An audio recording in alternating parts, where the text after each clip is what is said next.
Hey everyone in Serial Killer Country, my name is Brittany Ransom. And I'm Brian Joyner. And this is When Killers Get Caught, a podcast devoted to deep dives into the lives and psyches of the killers we love to learn about. Each week we'll discuss something new and interesting in the serial killer world, and then we'll discuss one well-known or lesser-known killer and go deep into their childhood, lives, methodology, and most importantly, how they got caught. And then, because most serial killer fans love a little spook, Brian will lead us down the road of the paranormal into something that he found to be particularly creepy. As far as our topical discussion goes this week, we have been sort of both tentatively watching and not watching the Ripper documentary on Netflix. I have put about 2.5 episodes in before I was vexed. I was so annoyed. I put half an episode. Well, you said that recently you had actually followed another podcast, and so you had heard a lot of the details. Right. So you didn't feel like watching a whole nother thing about the same thing. Absolutely, yeah. I mean, repetition is key, but come on now. I just don't like listening to the same thing over and over and over again. I just felt like the Ripper documentary, for anyone who doesn't know, I doubt you don't know, but if you don't, it's about the Yorkshire Ripper, who was very active for about 5 years in the 70s in West Yorkshire, which is in the UK. He mainly killed in Leeds and Manchester. Yes. Now, not to be confused with Jack the Ripper, of course. Well, that's where the name came from, because they knew that that would be a name that would sort of inspire the community to hopefully, or their intent was to inspire the community to take it seriously. Right, yeah. And also, in the beginning, this killer particularly liked prostitutes, or didn't like them. It didn't seem like he was sexually assaulting them. No, he just targeted them. Yeah, he was just attacking them, and it was pretty brutal. He had a signature of always hitting them with a hammer first. Yep. And a couple of the cases later on, he got more violent when people didn't find them right away. He would come back and he would stab them repeatedly. Yes, like... That was a rage thing. And also, he never actually sexually assaulted them. The one woman who got away from him said that when she went to, I guess she happened to, touch his pants, and he, backed away from her.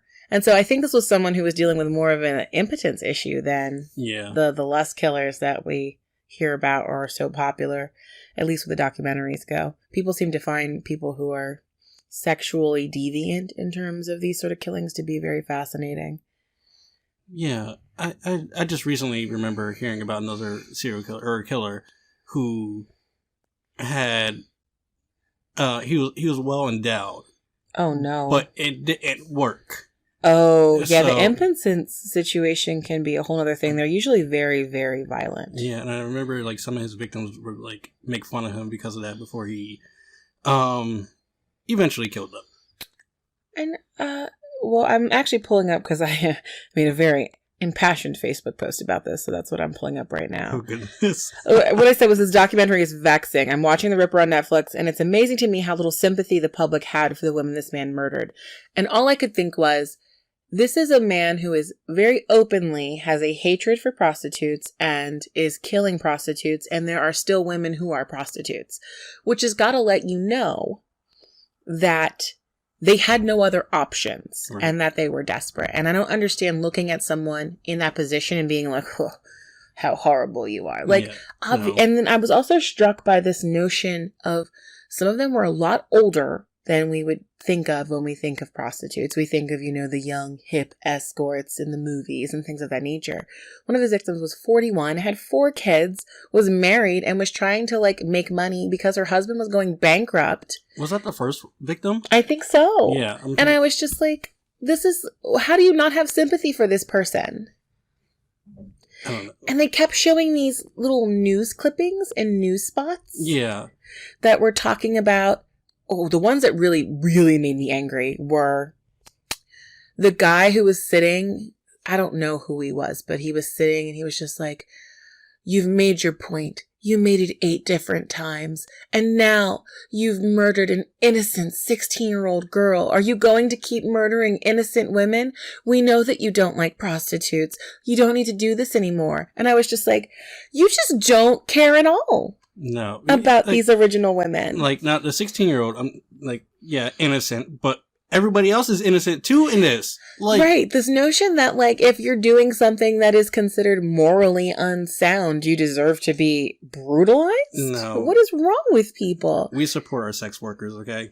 And then, I think one of the things that really irked me, well, actually, I'll say this. Originally, when I talked about this on the TikTok, when I talked about this man, the Ripper, I was surprised that the UK filed like an official inquiry into the West Yorkshire police. This was a government-based inquiry, and they released the findings in the early 2000s. And as I'm watching this documentary, I'm like, oh, now I see why they looked into you. Yeah. You needed to be looked into. People dropped the ball on so many angles and so many different things. That's one of the things that was interesting about the Ramirez documentary, was how not messing up the police were. Yeah, they were pretty spot on. Like, they were doing a good job on that one. Yeah, I don't know if I have it in me to watch the rest of this and hear this, like, read these awful things. And another thing that irked me, I got about halfway through the third episode, and they have a forensics expert who's working with them. And he's going over these letters that came into the papers and letters that came into the police report, and a phone call, like a recorded voicemail that was mailed to them. And after a while, he's just like, all of this information that he's included in these letters is all public domain. And I think we have a fraud. Mm-hmm. And at the time, they had created something called like Operation R or something. Operation Ripper. Yes, I believe that what it was. And it was over $1 million in the 70s. And it was playing that audio recording all over the place and stopping at bars and showing people the handwriting and all this stuff and putting it in the papers like every day. And so this forensic expert is saying, this is not the Ripper. You're just giving somebody a high off of the attention, but this is not the Ripper. I don't think this is him. And he actually says on the documentary, yeah, nothing happened when I told them that. Really? Wow. Can we just, okay. Let's continue with the police incompetency. And how many times was this man questioned again? 5 times, which they have yet to mention at all in the documentary that I've watched. I've spent 2.5 hours now on this, and they have not mentioned that they have interviewed him at all. 5 times! You question him 5 times, and you let him go 5 times. And I'm like, wow, so this documentary, whoever made this particular documentary felt very sympathetic to the police and wants to try and paint them in the best light possible. Mm-hmm. And that's one of those things, like, documentaries are about non-fictional situations, but they are entirely dependent on the vision of the director.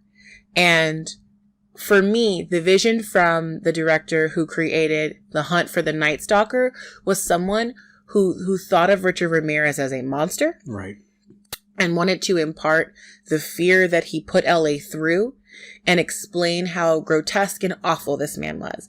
Like, even when they discussed his childhood, Ramirez's childhood, they did not, like, I believe the one heavyset Hispanic guy, Gus, was just like, every bad thing that could probably happen to a kid happened to this guy. You mean a detective? Yeah, the detective. Oh, Gil. Gil, there we go, Gil. I don't know why I call him Gus. It started with a G. Detective Gil was even slightly sympathetic to him, but they didn't really lean into that. He was allowed to have his opinion. That was his life, and, you know.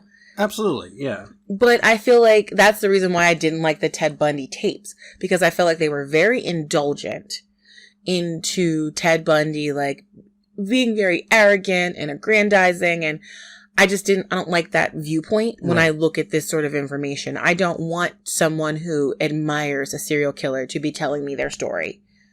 It's why I, started saying the kind of content that making the kind of content that I did on TikTok. I don't admire these people. I find them to be fascinations. I want to know what they're thinking about. I want to know why they did the things that they did, but I do not admire any of these people. Right. Even when we make jokes during this podcast or things of that nature, or we make fun of the serial killers or some of the things that they did, still in the end, in the long run, I want to recognize that what they did was awful, and they left behind victims and victims' families and things of that nature. So overall, I'm not really vibing with the Ripper, and I don't think I'll be finishing that documentary. I'll try to get through the first episode. I got like 30 minutes left. It was just, yeah. I watched the first one and I was like, oh, okay, this is good. This is good. And by the middle of the second one, I was like, oh, I don't like this at all. I don't like this angle. I liked how they discussed the first woman. They very much tried to discuss her humanity, and they had her son there. Absolutely. Yeah. Yeah, that was great. That was very interesting. And then, like I said, once they got into like showing the news reports and the clippings and the commercials, and it was just so dehumanizing for the victims. That's what really like cut me deep. I know a lot of people who have worked in that industry, who still work in that industry, and like I can't imagine one of them dying and everyone being like, "Yeah, that's what you deserve. See you later." Yeah, no, like, these are still people. Yeah. But I have been holding it back for the last week, who I was going to discuss as my serial killer topic for the week. And you already know if you saw the headline for this, but it's definitely Belle Gunness. Oh, snap. Someone who you know a little bit about, Brian. Yeah, I do. Wow, I'm surprised.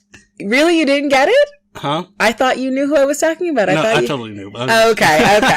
Oh, you were very convincing for just a moment there. I had a feeling Yeah, no. It's hard not to, especially because people kept asking me on the TikTok live, hey, what do you think about her? What do you think about her? And I'm like, I have lots of opinions, but I was trying not to talk about it on the live when I intended to talk about it today. I'm so sorry. I was watching your live today. Nobody said that. I just said that she had a lot of bodies and there was a lot of information that I wasn't aware of. But you were the first person who even talked to me about Belle Gunness. Yes. When I was looking for more female serial killers in my female serial killer series. So I am discussing the early American Black Widow, Belle Gunness. Yeah, let's go. And I'm just giving a full a caveat right now. For the first couple minutes, there are a lot of names from Norway, and I'm gonna struggle. So bear with her, please. please. But our lovely Belle Gunness was born in Selbust, Norway, as Brynhild Paldsdatter Storseth, November 11th, 1859, and she was the daughter of a stonemason who was Paul Peterson Storseth and Berit Oldstatter. She was the youngest of 8 children, and they lived at, oh goodness, it's called Storsetstrædet. Ooh, no. It was a small cotter's farm in Inbygda, which is about 60 kilometers southeast of the largest city in Norway, Trondheim. An Irish documentary from 2006 tells the story about her early life that's actually pretty terrible. They say that in 1877, she attended a dance or event, and she was pregnant. And there she was actually attacked by a man, and she would miscarry. The man was the son of a rich family, and as such, he was never prosecuted. Of course. And her friends and family said this affected her very drastically. From that point on, they say that she did not behave the same way that she did before. There isn't a whole lot of information about her life before that moment. But after that, she began working on a farm for a wealthy family, and after 3 years, she saved up enough money to leave Norway just as her sister Nellie had done before her.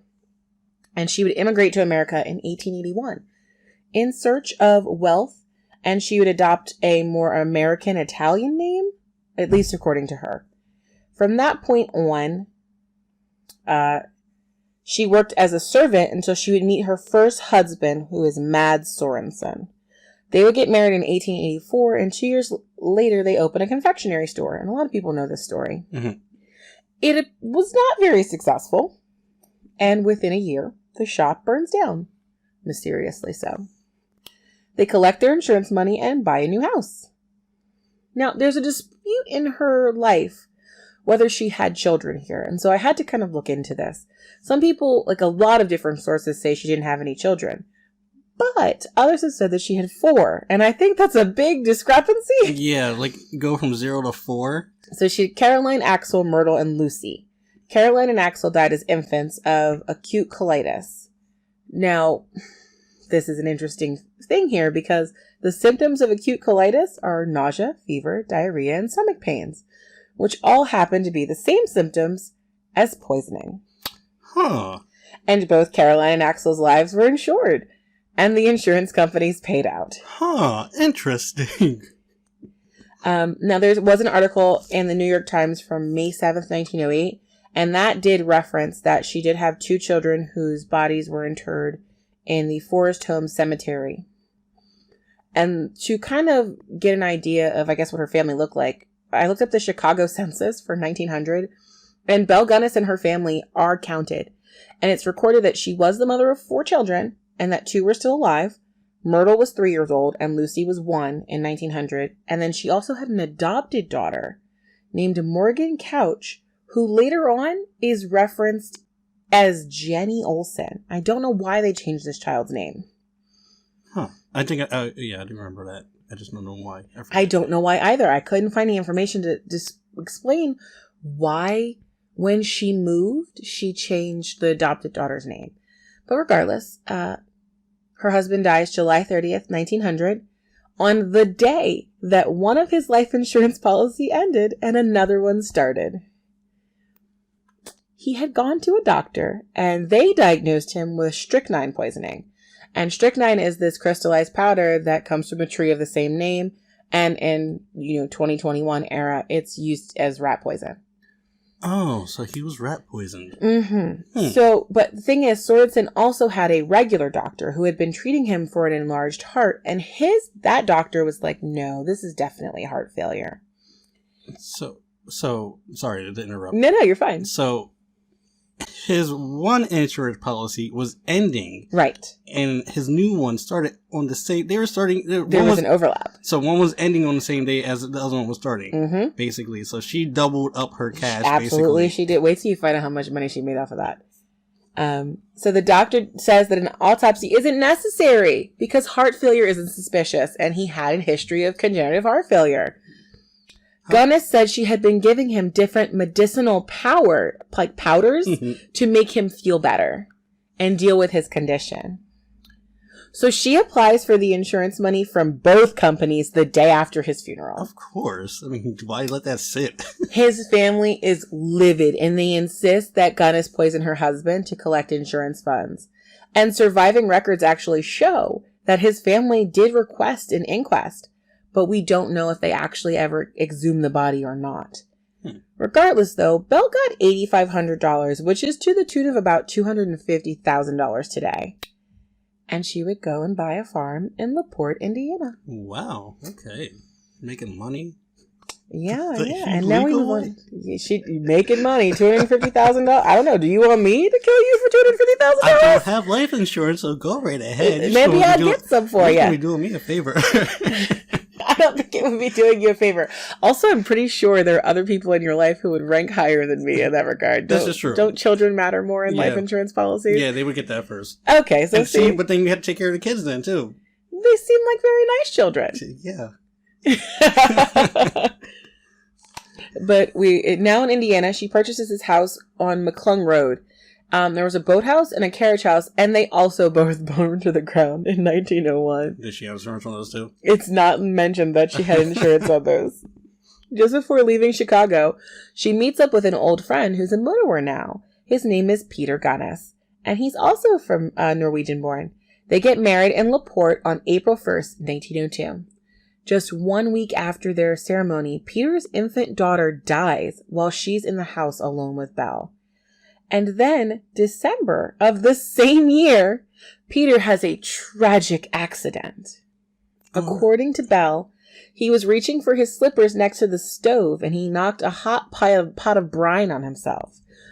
But then she changed the story and said he was reaching on a shelf and a piece of a meat grinder machine fell and hit him on the head. No. I'm sorry.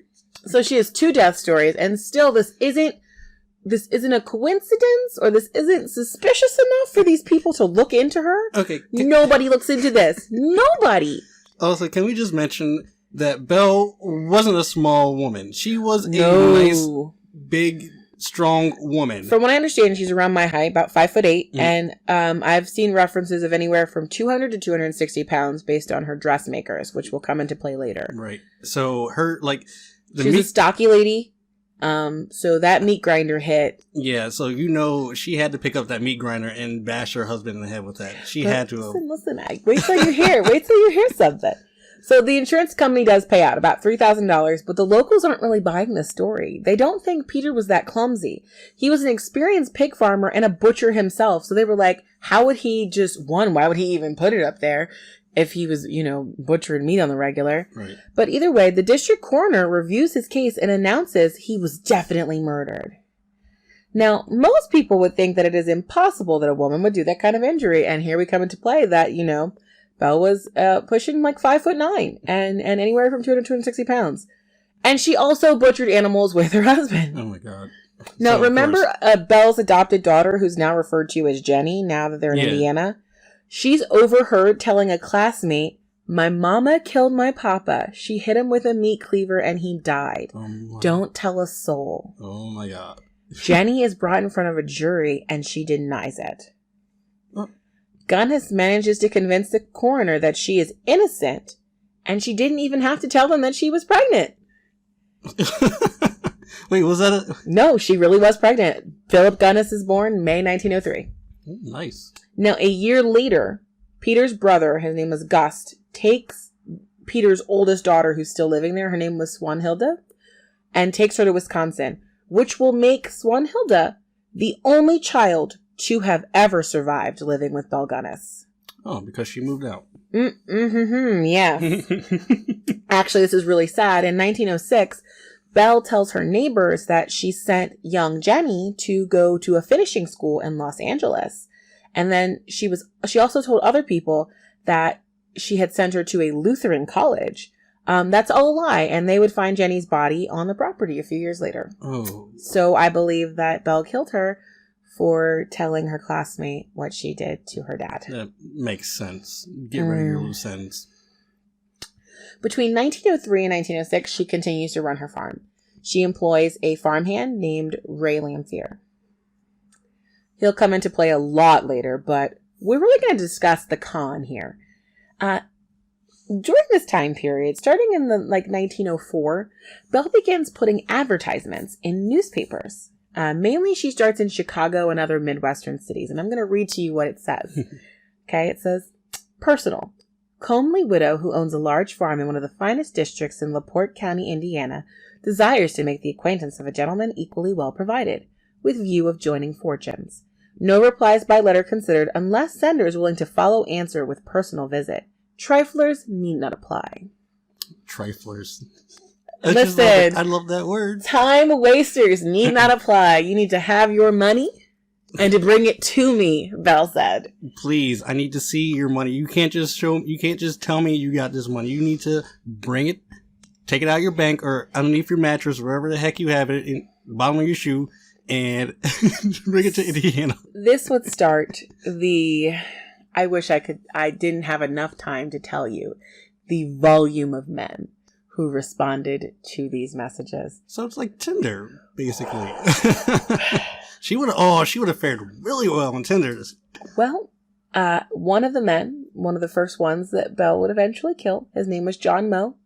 He came from Elbow Lake, Minnesota, and he brought with him $1,000 with the intention to pay off Belle's mortgage, which is what he told the neighbors who he met when Belle would introduce him as her cousin. And I just have to say, to anyone listening, if you are romantically trying to pursue someone and she introduces you to her friends as her cousin, y'all aren't together. You are not his girl. You're not. That's not your girl. Christopher. He would disappear a week after he arrived on the farm. Oh, nice. Her next suitor was George Anderson from Tarco, Missouri, who was also a Norwegian immigrant. At a dinner with Anderson, she brought up the mortgage, and Anderson said he would pay if she agreed to marry him. Anderson woke up that night with Belle standing above him with a candle in her hand. When she noticed that he had woke up, she ran from the room. Anderson fled and hopped on a train back to Missouri, making him one of the few men to survive Belle Gunness. Smart man. I'm sorry. Look, listen, if you're like, if I'm laying in bed and I see you standing over me with the just like a giant candle inside of a candle holder, like what are you holding a candelabra for? Like pretty much. I'm like, I left something in my car real quick. I'll be right back. I'll be right back and never talk to you ever again. So a lot more suitors would arrive, but Anderson is the only one who would actually escape.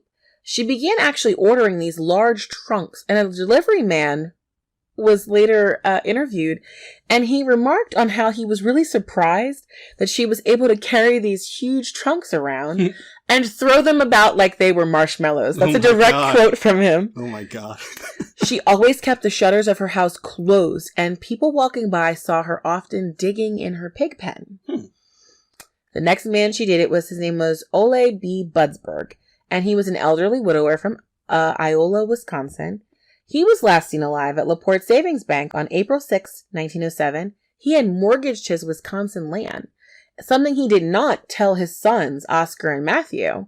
And he also didn't tell them that he had gone off to meet a strange woman who he talked to in the papers. Oh, see, no, if you're traveling, you gotta let your family know. He told nobody. He just jumped on the opportunity to date this, like, young woman. Oh my God. When they figured out where their dad had gone, they sent a letter to Gunness, and she wrote back saying that he had never gotten there.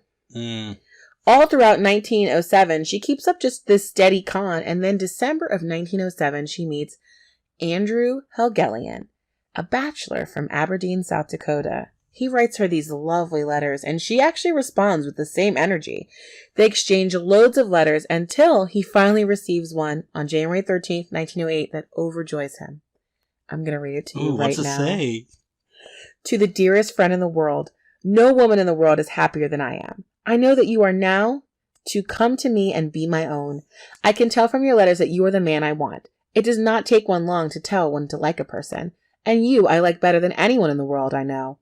Think how we will enjoy each other's company. You, the sweetest man in the world. We will be all alone with each other. Can you conceive of anything nicer? I think of you constantly. When I hear your name mentioned, and this is when one of my dear children speaks of you, or I hear myself humming it with the words of an old love song, it is beautiful music to my ears. My heart beats in wild rapture for you. My Andrew, I love you. Come prepared to stay forever. Oh my God. That's like a Greek romance right there. Give me the vapors right now. Well, Andrew gets this letter and he flies to see her, and he takes with him his entire life savings, which is about $2,900. He was ready to stay there forever already. He really was. It was a check, and they deposited the check together at the LaPorte Bank. Helgelian would vanish a few days later, and Belle would continue making several more deposits to the bank after that. Poor guy. The problem here is that she would begin to have problems with her farmhand, Ray. She wrote to a horse dealer in Topeka, Kansas named Lon Townsend, and she was also talking to another man named Bert Albert who had proposed marriage but didn't have any money, so she told him to kick rocks. Of course. By then, Lon had put off visiting Belle until the spring, and he wouldn't get to see her before the fire that would destroy her home. I need to maybe just take a moment and discuss this whole Ray and Belle situation. Please do. It's very interesting. I lightly mentioned the issues with Ray, but the issue really is that Ray was in love with Belle Gunness. Head over heels, crazy in love with her. Like, he was willing to do anything for her. And yes, he absolutely did dispose of these bodies for her. It's really unclear of how Belle felt about him, other than they did have some sort of a physical relationship. But what we know for sure is that on February 3rd, 1908, she fires him and then goes to the local courthouse and says that he is mentally unwell, and she actually convinces them to recommend him for a sanity hearing, which I did not know that was a thing you could do back then. Really? Yes. So he has to go to a trial and prove that he is sane to the local officials. He does prove that, and he gets released, but a few days later, she comes back to the courthouse and says that he has been showing up at her farm late at night, and she gets him arrested for both harassment and trespassing. Yep. Stalker. Ray returns over and over again, and she drives him away every time. He even made veiled threats to some of the other neighbors, saying things like, Helgelian won't bother me no more. I fixed him for keeps. Oh my God. Now, at this point, Helgelian's been gone, like for a month or two now. His brother, Asl, was disturbed when Andrew hadn't returned. So Asl writes to Belle in Indiana and asks, like, where's my brother? And Belle writes back that he left her farm and she assumed he'd gone to Norway to visit his family. The brother's not really believing that. And he writes back telling her that doesn't make any sense. And he says, like, my brother's definitely still in Indiana. Gunness very brazenly responds, if you'd like to come look for yourself, you can. I'll even help you. But missing person searches are really expensive. And if you want me to help you, I deserve to be paid. Oh my God. She's just about the money. Like, listen, I don't doubt that she wanted him to bring money and she was going to kill him too. Yeah. Like she told him to come. She was definitely going to kill him. Yeah. He didn't come immediately. He wouldn't get there until after May. So now we have Ray Lamphere, who's this unresolved danger. And now we have older brother Helgellian making inquiries. So she actually writes to a lawyer in LaPorte, and his name in her letters is M.E. Lelliter. And she tells Lelliter that she fears for both her life and her children. She tells him that Ray has threatened to kill her and burn her house down, and she wants to make out a will, just in case Ray is successful. She leaves her entire estate to her children, and then she leaves to go to Lelliter's office. She goes to the LaPorte bank holding her mortgage and pays it off. But she didn't go to the police. And some people believe that she didn't go to the police because there actually was no threat from Ray. And that she was actually just setting the stage for something very big. She just wanted people to get... She wanted to get that word into people's heads. Like, hey, this guy, I may die sooner or later. Like, maybe tomorrow. Maybe today. Who knows? Well, after she fired Ray, she had hired this guy named Joe. And in February of 1908, Joe wakes up. And he smells smoke. His room is on the second floor, and he opens the door to a wall of flames. He screams for Belle, but he can't hear anyone. He screams for the children. He hears no one. Slams his door, and then in his underwear, jumps from the second floor. Yes. To where? Second floor to where? To the first. He jumps down out of his window to escape burning alive. I mean, yeah. Did he, like, to the pig pit or to the... They don't say exactly. I'm guessing probably like a grassy area. I hope so, where it's nice and soft, please. Yeah. And then he runs to town to get help. But by the time the very old-fashioned hook and ladder truck arrives at the farm, it's just a smoking, ruined house. Right. They find 4 bodies. One's a woman. They can't immediately confirm her identity because she was headless. And the others were her children who had all died in their beds. Stop. Rewind. Headless woman? Yes, they find a headless woman. And the key detail here is that they never find this head. They never find the head. Maybe Ray took it. So, the next character I'm going to talk to you about, his name is County Sheriff Smutzer. And I really feel bad for him because this case would follow him for the rest of his career because it goes from, wow, this is like a domestic violence situation to probably the biggest murder case this man would ever see or anybody in this area would see. But Smutzer hears from the neighbors about the threats from Ray, and they go looking for him. Lelliter comes forward and shows all of the letters that he exchanged with Belle as evidence. Now, Ray isn't much help because as soon as they tell him about the fire, he goes, "Did Widow Gunness and the children get out all right?" When he's told about the fire, he denies all involvement. He's like, "I wasn't near her home last night." However, a local neighbor boy named John Solium tells the police that he saw Ray running from the Gunness house. And Ray told him, "You wouldn't look me in the eye and say that." And the little boy says, "Yes, I will." And then he goes on to tell the cops, "You saw me hiding in the bushes and you told me you'd kill me if I didn't leave." Oh my God. Direct quotes. He says, "You told me you'd kill me if I didn't get out of there." Little boy is no chill. So Ray is arrested. Of course. And charged with arson and murder. Now, let's talk about this headless body. Please. Because residents of LaPorte are kind of upset. But they're like, we need someone to confirm the identity of this body. And so people, like neighbors, go to the coroner to look. And they're all like, yeah, that's not Belle Gunness. And then some of her friends from Chicago come. 5 more people. And they all go, that's not Belle. So doctors measure the remains. And they determined that it was the body of a woman who was around 5'3" and about 150 pounds. Oh, yeah, definitely not Belle. So they bring in the dressmakers who worked for Belle.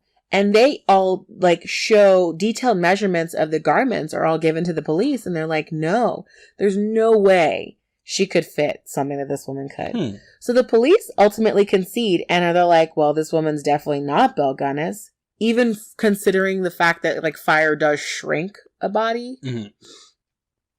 The coroner even examines the contents of this body's stomach. And what do you think is inside of her stomach? Is it her head? Nope. I don't know. Pigs? Nope. It's something we heard about earlier. Strychnine. Rat poison. Yes, it is. And Belle poisoned somebody else. Yep. She has a lethal dose.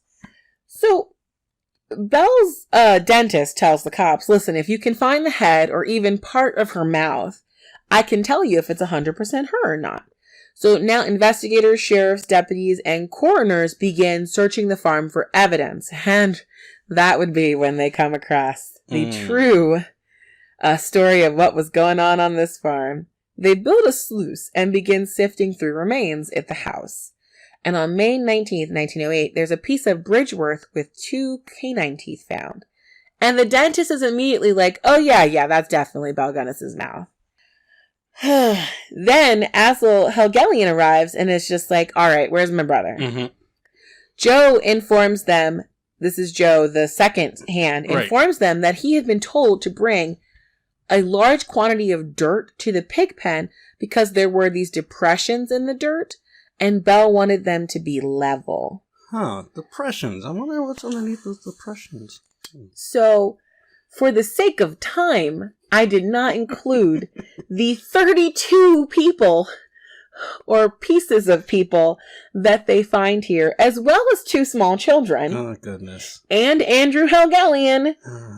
Side note, Ray was wearing his coat when they interviewed him. Wait, what do you mean? So Andrew, the guy who was in love with, yes, he was wearing Andrew's coat. Are you kidding me? Yes. Also, some of her other suitors' jewelry she had given Ray as well. He had like a really fancy watch from another suitor. So and not only this, she had actually spread out her search. So she might have started in the Midwest in Chicago, but I found several of the people who were from Philadelphia and New York. So she spread to the East Coast, and she was probably heading towards the West next. Damn. She was just equal opportunity. Oh, it's atrocious. Oh, my God. And like I said, listen, if anyone really wants me to, at some point, list the different men and where they came from and how they met their ends, I can. Can you do it in a minute? I cannot do it in a minute. That would be a series. All of the men that Belle Gunness killed. Oh my God. It was a lot. But at least Asle learned what happened to his brother. Right. And was able to get his remains. That was the most recent body to be left there. So it was probably the one that, I don't know. Because the fire happened in February and they wouldn't get there and start doing this search until May. Oh. So it's several months that was in there. That's also where they find Jenny's body. Jenny Olsen, who moved to L.A. Yeah, supposedly. Then we talk about Ray. Ray's ending is kind of sad. He gets tried for murder and arson, and he initially denies the charges, and he says the body isn't actually Belle's. And no, he's right about that. But his lawyer begins contradicting the evidence by the dentist, and Joe Maxon, the other farmhand, and another man say that they saw the sheriff plant the teeth. Are you kidding me? Mm-hmm. What? Oh my God. And that would have gotten Ray off. Except he was inconsistent. And at some point during this trial, Ray had gone to talk to a priest. And he had a lot of guilt on his soul. And he began just confessing a lot of things. Of course. He confesses that he helped Belle hide the bodies. This is what I'll tell you what the priest, the details that the priest testified. He had details about Belle drugging the men with chloroform and strychnine, and then Ray would deal with the body disposal. Ray had even told the clergyman about how Belle had lured a woman from Chicago to be a housekeeper, killed her, took her head, weighted it, and put it in the local swamp dressed the corpse in her clothes, and torched the house and fled. Wow. So there you go. That's your story. That's how it happened. That is what happened. That's what Ray told the priest in what he thought was confidence. Yeah, but apparently we didn't have those rules like we have now. Now here's the thing. So Belle says to Ray, make sure it burns. I'm going to meet you on a side road. Mm-hmm. And when he goes to look for her, she's not there. Oh, she left him hanging. She did leave him hanging, which is where the little boy saw him. Oh. Lampier tells the court, listen, she's a rich woman, and she definitely left here with well over $30,000, which is almost $1 million today. But that, over the years, she had stolen well over $250,000, which would be about $6.3 million today. She had a small amount left in her bank account, but the bank did say that she cleaned her accounts before the fire. The day before the fire? They don't say. They just know that before the fire, she had been cleaning them out. Of course. Even in the face of all of this evidence, they do convict Ray of arson and murder in November of 1908. And after his conviction, I don't know what happened to him. He started making all these different contradictory reports to local newspapers, saying he was the victim of Belle. Then other times he said that they were co-conspirators. Then a couple of times he even said to local papers that he killed Belle. He hit her with an axe and he killed her children because she had left him. Like, okay, dude, come on. Stick with one story. I don't know if he was just distraught. You know what I mean? He was in love with her. She left him. Like, just imagine. And as for Belle, there would be sightings of her for decades all over the United States. Friends, acquaintances, amateur detectives would see her in Chicago, San Francisco, New York, LA. As of 1931, she was even reported alive and living in a small town in Mississippi. As for our poor Sheriff Smutzer, he would receive, on average, 2 reports of a Belle Gunness sighting for the following 20 years until he retired from being a police officer. Poor guy. He's getting bugged by all these Belle Gunnesses that are not even real. Yep. We don't know what happened to her, but what we do know is she became American folklore and one of the earliest Black widows. Oh, so she may have died, or she may... No, okay, well, she's dead by now. But... Yeah. She just wasn't caught. But considering that you actually know a little bit about this story, did you learn anything new? No. Ah. But it was still interesting. I just I like hearing it. Was that a guitar? I don't know what in the world that sound was. We're going to turn that off. That was a lovely, lovely chord you just played there. Thank you. I think I hit this. Oh, okay. I hit the spring on the side of the mic. Oh my god. No, of course I did. I learned a lot. You refreshed my memory, and I didn't know how many. I knew it was a lot. I just didn't know it was that many. I didn't she was consistent and she was quick.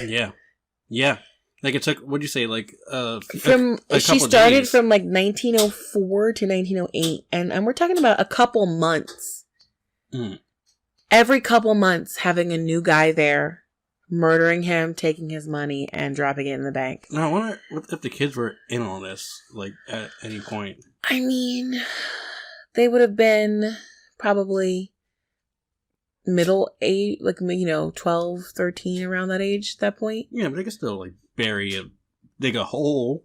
Not according to what Ray, told the priest. Sure. He said it was him. So he did all the...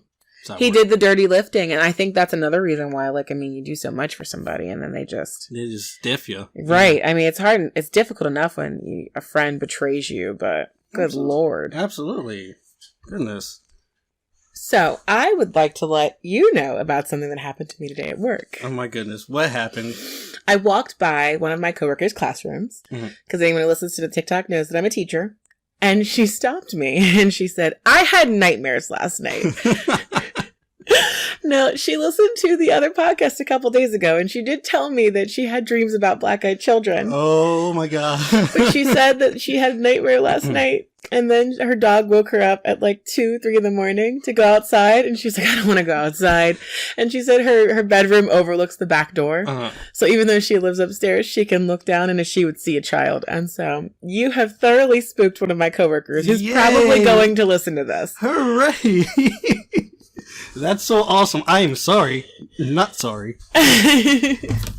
I do apologize for your consistent nightmares and you don't want to go outside. I mean, who wants to go outside? It's like that SpongeBob episode. He's so excited to work at night, but then you have to go outside. Ooh, at night. I am not interested in working at night. Taking out the trash at night. But what have you brought us this week that is going to cause nightmares in my friends who listen to this podcast? Okay, well, like the last episode, I'm starting it off with like a little blah blah blah, and not a little creepypasta. I'm not telling another story like that. Okay, I might write one, but anyway. So let me just start this off by saying that out of all the states in the U.S., West Virginia has got to be one of the most weirdest. Okay, and they have so many cryptids. Oh no! So they have the Flatwoods monster. That's like an alien type monster. Okay. I'll show you a picture of it. Okay. They have the Grafton monster. It's a big, hulking, like sludgy monster. Okay.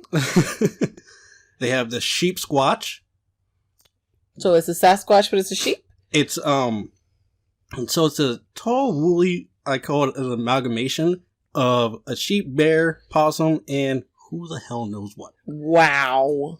Did you just look up a sheep squatch? I just looked up what a Flatwoods monster is. It looks like an alien, right? It looks like it doesn't belong in our current world. And then I'm seeing pictures of people turning them into furniture? Yeah. Okay. Then you have to Google Grafton monster, too, because it's just a big little sludge monster. It's a big sludge monster. And then they have... like, oh, that's cool. Let me see. It looks like a kind of hulky looking thing. Yeah, exactly. See? Okay, I would be afraid to see that in the woods, but it does look cool in the pictures. Yes. So, and then after the sheep squatch, they have the creme de la creme. I'm the ready. Chef's kiss of cryptids. Okay. This one, even made a museum of. And yeah, that's right. I'm talking about the Museum of American Glass. Okay, wait a second. Sheep squatch? Oh my god, did you get the joke? Not yet. No, you just land. Oh my god, everybody else, never mind. Whatever. I'm talking about the Mothman. Oh yeah, I forgot about the Mothman. I was making a joke. Never mind. Anyway. I'm sorry. It didn't land. I didn't say it right anyway, so it's whatever. But wait, Sheep Squatch is from Fallout, the video game. Wait, I didn't realize that was based off of something real-ish? Yeah, it's okay. So, let me just get into this. Okay, so we're talking about the Mothman. We're talking about the Mothman. Yeah! Okay, so this week, not only are my notes analog, but so are my sources. Well, one of my sources is analog. Okay, cool. From author Warren Coleman, it's called Mothman and Other Curious Encounters from another, blah, blah, blah. Mothman and Other Curious Encounters. And from Cryptid Wiki. Okay. So, okay. Now, for all my gamers out there, like Brittany mentioned earlier. I'm sorry, I'm a dork. No, it's fine. Most of the beast cryptids that I mentioned are featured in Fallout 76. I only know about the Sheep Squatch. I didn't know the others were there too. Oh yeah. So Fallout 76 takes place in West Virginia. Oh, well that makes perfect sense then. Yep. It's after a nuclear fallout from, the world going to shit. It's going to happen in real life. Yeah, absolutely. Eventually, one day. So yeah, you got the Flatwoods monster, they have the Grafton monster, they have the Sheep Squatch. A lot of people really don't like Fallout 76, but now I'm interested. Okay, Fallout... Look, okay, let me just say, when it first came out, nobody liked it.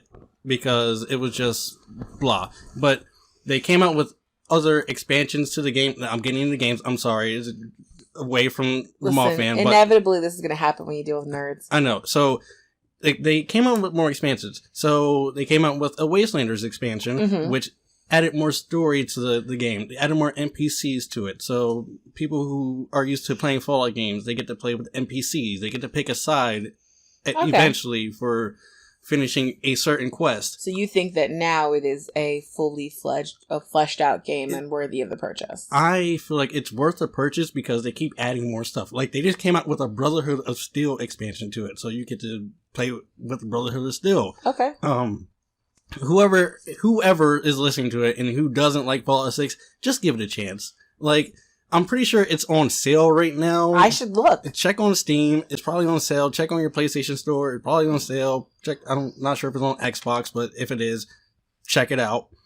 It's a good game. I like playing it. I haven't gotten too far in it, but it's fun for me because I love Fallout. Okay. But yeah, like, these creatures are from Fallout 76, but they originate from West Virginia lore. Okay, so the two sources I mentioned earlier, they stated this area first. So this is like the first thing they mentioned. So this is called the TNT area.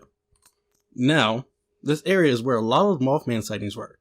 Okay. So during World War II, this facility manufactured ammunition and dynamite. Okay. Now, since it's closed down, it's been a wildlife preserve. Okay. I think they dumped TNT there as well. And it's, in the book, it mentioned that it is a site for toxic waste. Awesome. From a downriver atomic plant. I mean, that would be a place where a cryptid might grow. Right? Where like, there's atomic waste. A mutant moth / owl some thing. sort of mutant might grow in that water. I mean, this is how movies are made. Yes. I have to note that the first recorded sighting of the Mothman was on November 12th, 1966. Okay. 5 men were preparing a grave in a cemetery when they spotted something lifting up from behind the trees. They described it as a brown, winged humanoid creature. So let's get into the first big story that the Mothman was sighted. I feel like I know of, the Mothman, but I don't know a lot about it. Okay. All right. Well, hopefully I can fill in some gaps for you. There you go. Yeah.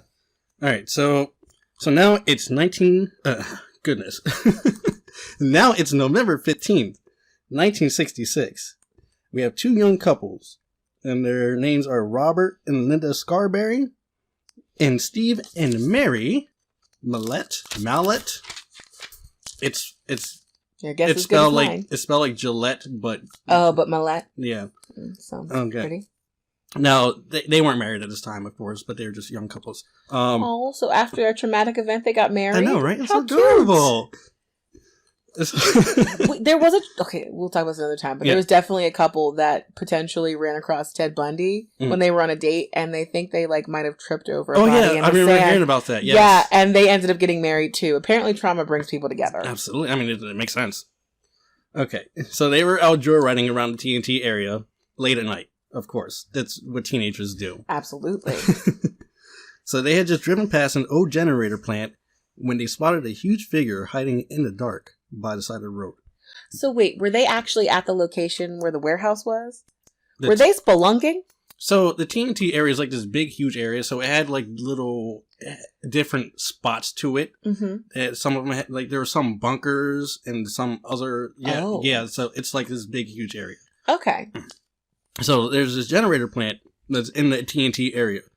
So the first thing I noticed were its 2 huge glowing red eyes. So the creature didn't seem to notice them at first. It seemed to be heading towards the generator. The creature was at least 7 feet tall and had wings folded behind its back. Yeah. And it's going towards the generator because that's what a moth would do. I know, right? It just makes sense. So its torso resembled a human, but it had no arms, and it didn't look like it had a head or no neck. So imagine like an owl, how their heads sit down. Yeah, exactly. Okay.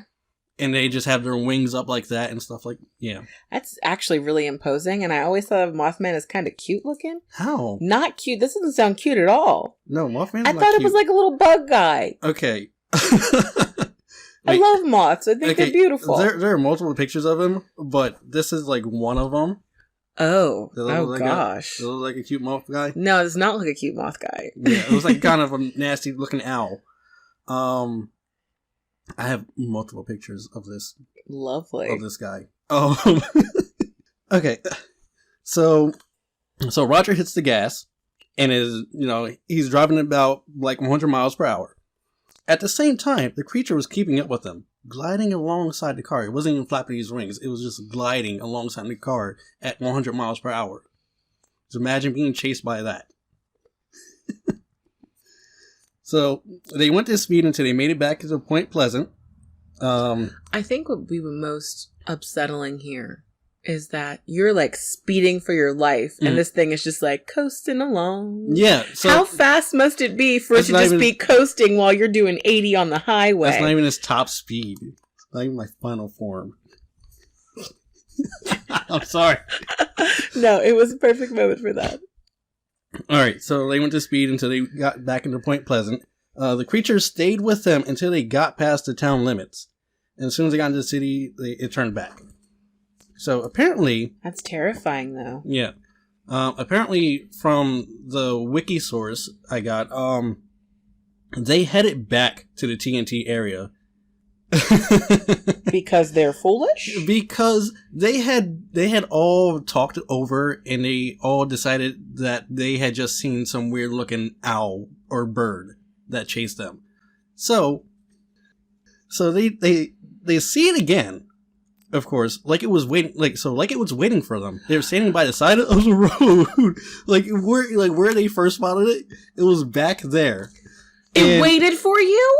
It was waiting for them to come back. And as I'm driving towards the city limits and I see the Mothman waiting, this is when I turn around and go, you know what? I guess I just don't get to visit here anymore. No, I got to go home now. Maybe the TNT zone just isn't for me. You just have to know whether things are for you or not in life. No, and then so they illuminate it. So they illuminate it with their headlights, and then as soon as they hit it with the headlights, it leaps up in the air, like flies away straight up, and disappears above the tree line. Oh. So yeah, after that, it wasn't seen again by them. Good. So later on, they call local law enforcement to make a report. Two couples tell Deputy Sheriff Mallard Halstead their account.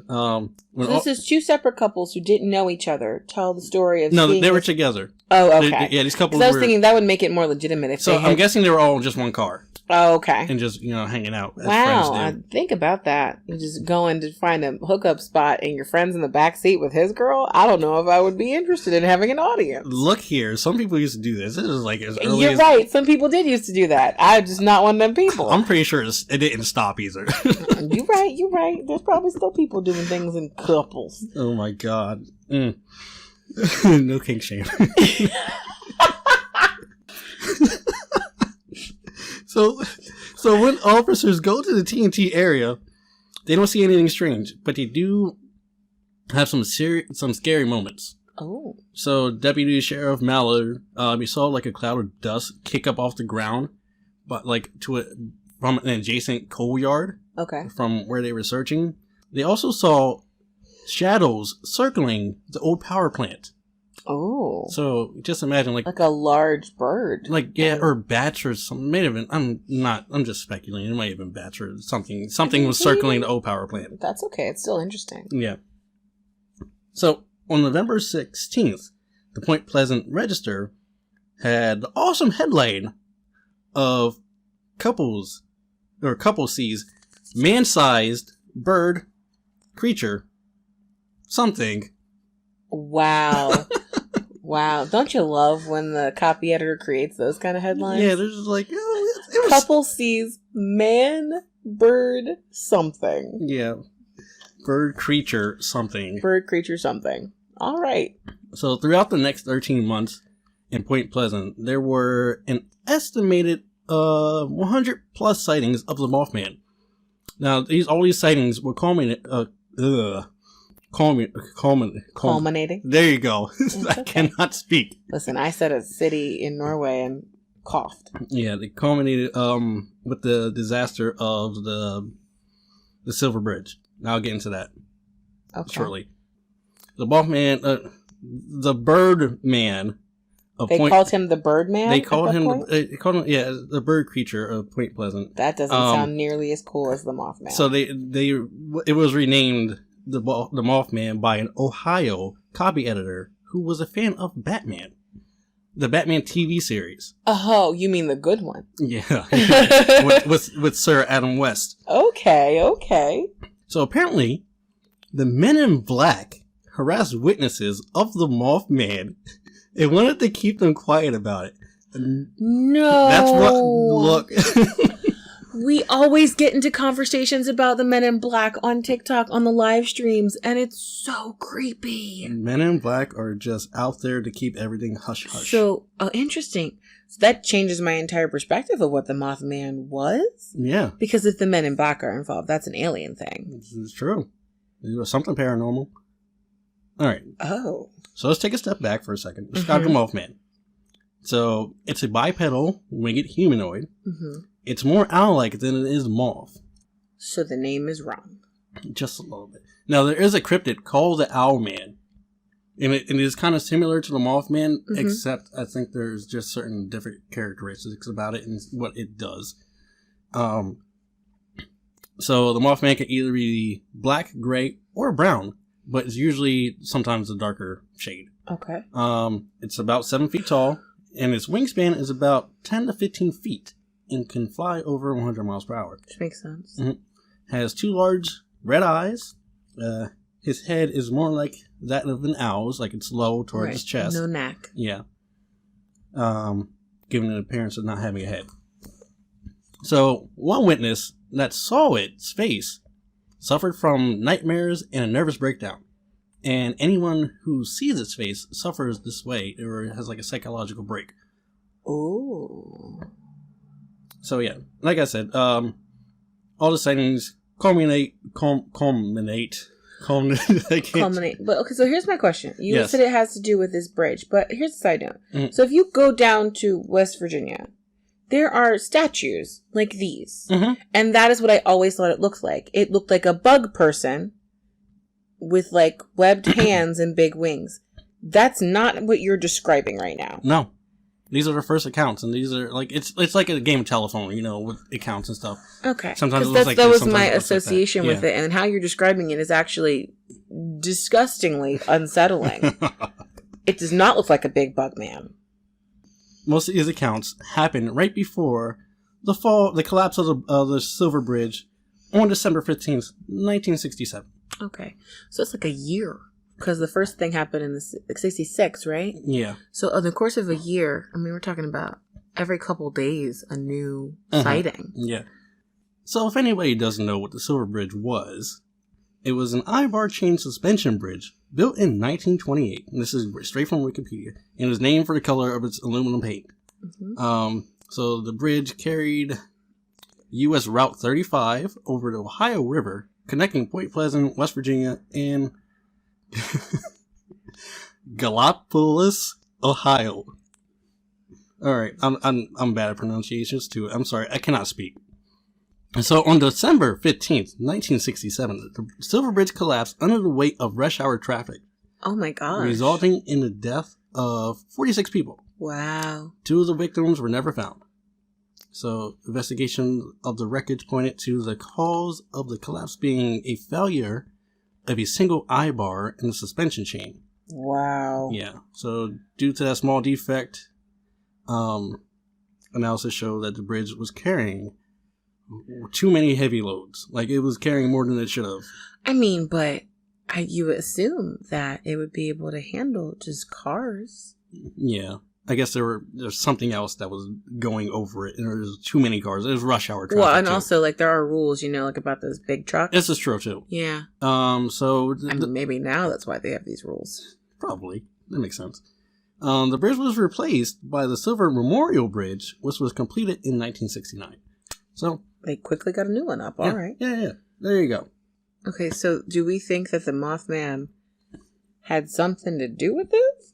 So the Mothman is believed to be a herald of impending doom or disasters. Oh, okay. So it's an omen, like a bad omen. So yeah, he's or like a warning.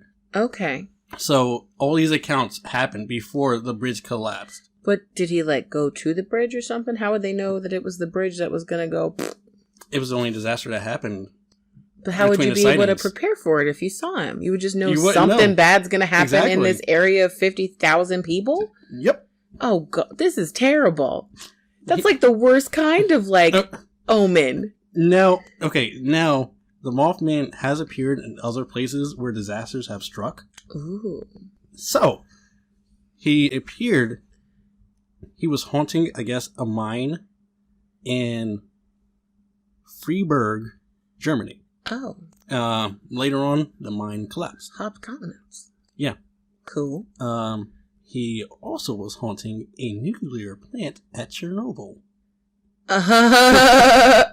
Okay, see, but those are a little more specific. Like, exactly. He's in the mine. He's at Chernobyl. Chernobyl melts down. Like, okay, I get that. But here he's just, like, hanging out near this TNT zone.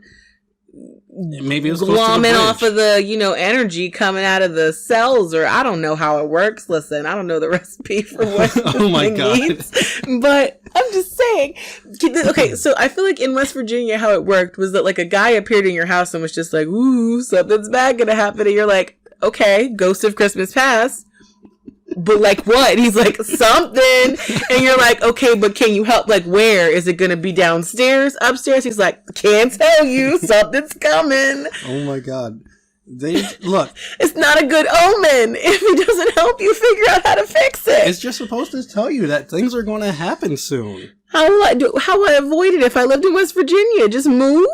Maybe, or stay away from things traveling, at least. Though he did harass people on a highway, so maybe he was trying to impart the idea that like stop driving. Travel is bad. Stay out of your cars. There you go. Let's just roll with that. There are also 2 pictures taken on 9/11 in New York. Nuh-uh. Deadass. Nope. No way. And he also appeared at the collapse of the Minnesota Bridge. I'm sorry. I have to. Okay, I definitely have seen this picture before, but I didn't know what they were trying to like impart. Yeah, that's the Mothman. But like it had already started. You got there too late, buddy. Like you like there had already been a boom into Tower 1, and then we see you fly by. It's too late now. The attack already started. He was just late that day, okay? He was late to warn New York. He was on CP time.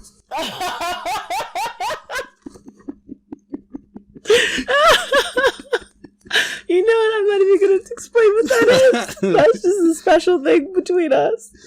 Oh my God. Okay, so there are multiple sightings of the Mothman before tragic events, like I said. Mm-hmm. Some people think he's there to warn about disasters. Some people think that he's the harbinger. He is the one that causes the disasters. Well, yeah, especially because he's like right at the location. Especially with the 9/11 one. I mean, he's right there as it happens. I mean, you did that. Exactly. No planes. The Mothman flew into Tower 1, and that's what caused it to happen. Oh my God! All right. Oh my God! Would you like to hear about another encounter? Yes, absolutely. Okay. So this is straight from the book that I mentioned earlier. Okay. So in what seems to have been a related incident about 90 miles away in Salem, West Virginia, Newell Partridge reported at 10:30 p.m. that same in the evening, November 15th, where the first sighting happened. Mm-hmm. November 15th, 1966. I don't know why I want to say 1966 and then November 15th. Oh. First year, month, date. Maybe that's how they do it backwards like they do in Europe. Maybe we do it backwards because everybody else does it the same way. Well, that's how it works. Everyone else is doing math and science a certain way, and America's just messing it up. Okay, so November 15th, 1966. The same night as the first encounter. Okay. He had been watching TV when suddenly his TV began flickering, then shut off. That's a terrible sign. Yeah. His 3-year-old pure breed German Shepherd, his name was Bandit. Oh. I know, he was a good boy. You said was. Well, it was 1966. Oh, okay, you're right. He's probably gone now. So it began howling. Going outside with a flashlight, the Doddridge County farmer saw 2 large red eyes staring at him. Bandit took off towards the eyes, which then vanished. Partridge reported that he heard Bandit screech. He never saw his dog again. No! I know. I'm sorry. I'm sorry. It's sad. I'm sorry. I made it seem like he lived longer, but You definitely did. You made it seem like he lived a long life. I'm so He got sorry. eaten by the alien bird bug. So I love that I'm more offended by this dead dog than I was by Belle Gunness killing like 46 people. oh my god. So Partridge's description of what he called the red reflectors matched the reports of the 4 young Mason County people who had their TNT encounter about 90 minutes before Partridge's, or actually they were after Partridge's experience. Okay, so this actually does legitimize the story. This is 2 separate people in 2 separate places giving a similar account. Yeah, absolutely. Oh. Of course, like any other cryptid or urban legend, creepypasta, whatever, Mothman can be explained away easily. Well, not easily, but you know, there are things that can prove that he doesn't exist. Okay. So he could be a large heron. You know what a heron is? Yes. Okay. We have them around here, don't we? I think so. I don't think ours are that big, though. No. He could be a sandhill crane, just like a heron. And it could be a large barn owl. So it could be things. So wait. A heron is like, at best, the biggest heron, which is a Goliath, is like 5 feet tall. Yeah. Just imagine a mutant heron. But 11 feet. But only it's like 11 pounds. It's super skinny. Hey, these are things that can explain them away, though. I love how the first question on Google is, can a heron kill a human? What's wrong with people? I just wanted to know how big it was. Yes, he can. Okay, so we're moving on to the fun stuff now. Here, okay. So there is an awesome Mothman museum in downtown Point Pleasant with a bootylicious Mothman statue. Okay, so that's the one that I've always thought about. That big silver one? Absolutely. Have you seen the backside of it? No, I have not seen the backside. Okay, let me just pause for a second. Guys, I'm sorry, I gotta show Brittany this picture. Hold on a sec. Mothman. It got that dong. Oh my god, yes. Well, okay, look, there's even a search that says Mothman statue back. Oh, goodness, show me. I want to see. Let me show you that. Hold on. Let me get a good picture of that donk. Because there's... What is wrong with us tonight? I don't know, but look, like, he got a nice booty. There's even a picture of... I just like, but do he got a booty? He do. Like, I think there's a picture of some lady standing next to the... Yeah, okay. Oh, look. of course. Okay, so this is a nice picture of... It's just butts. So many butts. With his butt. Because he has he doesn't have any pants on. No, but he has a nice... Those are some cheeks right there, okay? There you go. Oh my god. So that's at the... Okay, so the picture I've always associated with him is from the Point Pleasant Museum. Absolutely. Okay. I just assumed it was less shiny in real life. Oh, no. I didn't realize that they just created like their own sexified version of the Mothman. That's like Sexy Jesus. Oh no. There's also a Mothman festival held the third weekend of every September. Okay. So it coincides with the with the museum downtown Point Pleasant. Okay. What do people do during this festival? Goodness, I don't know. I didn't look that far into it. I just gotta wonder, like, do you dress up like the Mothman? I mean, I'm pretty sure it's like a parade and everything. Is this a cosplay situation? Are you planning on cosplaying Mothman? It doesn't appear to be interesting to me, but... I mean, you do have the booty for the Mothman. You could do that. Oh, my goodness. So... For anybody who doesn't know, he's also featured in the book The Mothman Prophecies. That's by John A. Keel. And that's a movie, and I always wondered what it was about, but I've never watched it. So it is in a movie as well, and maybe we can watch that sometime. Maybe it's on Schechter. Schechter.com. Oh. Schechter, sponsor us. I wish they would. That'd be great. As I mentioned before, the Mothman is a creature that appears in the video game Fallout 76. So it appears as a giant moth. It's more moth than it is man. So it looks like a giant moth. Right. There are two different variations of it. There was this one mission that you had to collect light from fireflies to stick it into like a lighthouse so you could summon the wise Mothman. Now this one, as soon as I saw it, it's just a big freaking moth. It's a giant moth. And when I first saw it, when I walked out the lighthouse, it was just standing there and it creeped me the hell out. Ooh. Now there are other Mothmen in the game. They're just like black shadowy type things. Ooh. But like I saw two of them. The first time I saw one, I was okay. So I'm looking off on the mountain. I'm looking for a place to build my base, Mm-hmm. right, or my shelter, whatever you want to call it. And I hear something in my headphones, like flapping over to my right. Are they technically enemies? Yeah, they're okay. See, They just straight fight you? The black ones are enemies. Okay. So I look over to my right, and I see like this shadow just going away. It just freaking disappeared. And like the description at the top where the enemy is, it says Mothman. And I was like, are you kidding me? I just missed like a Mothman. I think the only thing that's more frightening than recognizing a monster in a game is when it just says question mark. Yeah, that too. That's and then you're like, oh my god, I'm too underlevel for this one. Another one I saw. I was just walking around during the day, mm-hmm. and I just saw a Mothman off to the left, just creeping in the woods, just staring at me. And I was like, I'm not messing with you today, sir. And then on my right side, there was a Deathclaw. So I was like, I'm getting out of this area. All right. It was actually a sheep's watch. It was a legendary sheep's watch. Don't mess with those. Legendary? Lovely. They are terrible. So yeah, I do have more information. So it seems that the Mothman may be a combination of two different Shawnee legends. Okay. So we're relating this back to more Native American things, I see. Shawnee. Shawnee. The word. Shawnee, okay. It's always Native American, isn't it? Mm-hmm. Okay, This is not my tribal stuff this time. I can definitely not pronounce this name. I think I wrote it down wrong too because my handwriting is a little weird. Okay, I'm going to try to pronounce it. It's a Missinjimwa.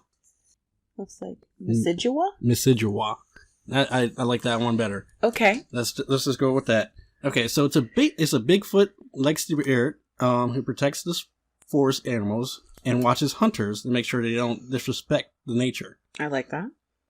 So it may have been the cause of the Silver Bridge collapse if hunters were disrespectful in any sense. And in fact, in the 1950s, the Mason County Courthouse was demolished and the remains of Chief Cornstalk were unearthed. Now, I don't think I need to tell everybody else what happens when you disturb Native American burial grounds or not a lot of remains. Let's just say, anybody remember Poltergeist? Oh yeah, that's what that movie was about. So the other legend is about goodness gracious, great balls of fire. Let me see if I can get this correct. But yeah, I think Missidua is correct. Okay, good. Let me just... I didn't know it was a kind of... That's interesting. Another kind of Bigfoot. Yeah. But this one is a protector. We like... Yeah. Attack we do and protect. And snack. So, there's also another legend. Of course, like I said, it was a combination of two. There's the legend of the White Hawk. So this one... Now, the first legend, it didn't resemble the Mothman at all. It was just like a spirit of vengeance. Not a vengeance spirit. It's like a protector of the forest. But interestingly enough, there are other stories globally around that. I mean, Screaming Skulls from Europe. That's true. Concept that if you move them, they are also vengeful and they kick up.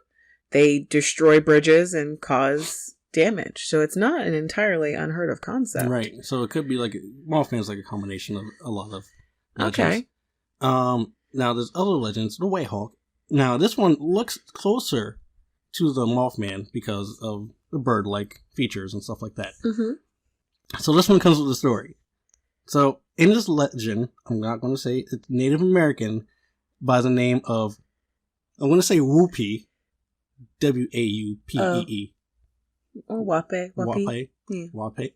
Let's go with yours. I'm just going to come to you when I need pronunciations like that. So, by the name Wape, he lived in the forest alone. He became intrigued by the Star Chief's daughter, who lived high up in the sky. They had a child together, but the child was brought to live in the sky instead of in the forest with Wape. He terribly missed her and his son. One day, the chief gave Wape an option to live in the sky, but first Wape was required to pass a test, involving gathering bits of animals in the forest. The chief said for each of the family to choose a part of an animal, for that is what they'll become. Okay. Star Chief's daughter, Wape, and their son all chose a white hawk's feather instead, to descend back to the forest. The legend then explains the families of the White Hawks continue to live in the forest. Perhaps residents of Point Pleasant witnessed apparitions of White Hawks during the events leading up to the collapse of the Super Bridge. So, it could be a combination of both of those things. They could have seen the White Hawk in the TNT area, and the Singwa could have been the one to collapse the bridge. So, that is all I have for the Mothman. Any questions? Just a lot to think about. That's I'm very interested in the Misidua. Misidua. Oh my god. I really like that. I thought, listen, I love the idea of vengeful spirits. Not vengeful against me, but in general, vengeful spirits that are dealing with people that are destroying land or desecrating remains. Right. Absolutely. So, I just have feelings about that. But either way, this was Yeah, see, I told you it wasn't as scary. This was not as scary, at least. So hopefully you won't frighten my friends. Nobody gets nightmares this week. Hopefully. You say that, hoping that people get nightmares. I hope you get nightmares. I really do. I'm sorry if you do. Not really. I'm not sorry. I'm not. Oh my god. Well, yeah. But this was fun. I know. We had a lot of fun tonight. Yeah. Less scared. I am less scared after leaving this one, because last time I did leave a little unsteady. I'm sorry. I was spooked thoroughly last week. I will say sorry to you. Aw. But next week, maybe But not. remember, to everyone listening, that if you would like to leave a message for us, you just have to go to anchor.fm/whenkillersgetcaught. We would love to hear from you. You can comment on this week's podcast or any previously. We'd love to talk to you. And then you can always just, help out with our sponsors. That's www.themagicclasp.com. We are in the process of making some killer-inspired earrings. And also, always, Anchor is another one of our sponsors. Absolutely. That is just helping people create podcasts and spread them around the world. And also, hello to all of the people from all around the world. Oh my god, there's so many people, so many of you. I didn't think that we'd reach this far. Same. I when I looked on it the other day and I saw Qatar, I was like, wow. Wow. I didn't know that we'd be getting to everyone in the world. But thank you so much for listening. We enjoy doing this. As you can tell, we had just a joyous time the entire time tonight. Yes, it was really fun. Thank you for listening. And if you would like any killer content during the week, you can always find me on the Caught Podcast TikTok. Yes. And you can, one day we're going to get Brian to continue his TikTok on Creeps with Brian. I'm sorry, I've been meaning to make more. I should have done some Black Eyed Children. There you go. Start telling some of these little stories. But thank you guys for listening. Absolutely. And enjoy your night.